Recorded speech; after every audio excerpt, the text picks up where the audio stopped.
Something's wrong with the corn. I pose a question for my fellow Halloween diehards out there that are thinking of traversing through a corn maze this season for a spooky activity. Can you trust it? I know I never have. Nature's most smuggest vegetable. I mean, think about it. It stands there all smug and erect, looking all high and mighty as it looks down on the rest of the vegetable world, with its green stalks wrapping it tightly and its bright yellow bumps glistening under the warmth of the sun.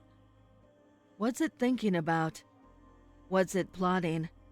Does it remember every corn on the cob you've ever had, every chowder, every bag of popcorn you've popped? And what about those cream corn nights? You've spent your life eating it. What if it's thinking about eating you? I've never liked it myself, going back to when I was a wee babe. Like I said, I've never trusted it. With its steamy taste and squishy texture, trying to chew on its tiny kernels, and there's no amount of butter that will hide that shit. Speaking of, how can you trust a food that refuses to digest? Days later, still showing up in the bottom of the toilet. What's it doing there? Trying to perform some bodily revolt before your insides finally say, enough is enough, and expelled before it can do damage? I loathe it with my entire being. So you may think I speak with a biased opinion on the subject.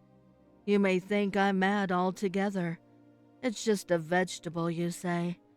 But I know I speak the truth. I have searched the annals of local histories of towns who have a heavy corn population, and the thing they all have in common throughout the years is the strange disappearances in the corn, and even death. That's right, my friends. I have come across many stories where bodies have been found savagely torn apart, left strewn in the cornfields. Last Halloween cemented my beliefs when my fiancée showed me a picture she took with her phone while walking through a corn maze with her children.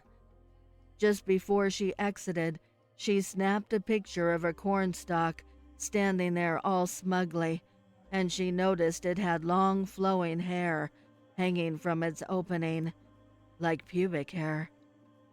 How can you trust that? How can you trust a hairy vegetable? I was shocked. I was disgusted. Plus, how can you trust something a group of bloodthirsty religious children choose as their medium to hide in?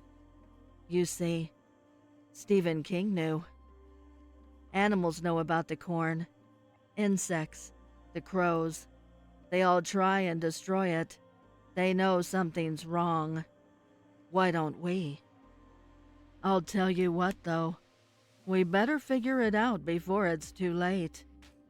They're out there, lined up in their rows, nestled in their fields, plotting and waiting.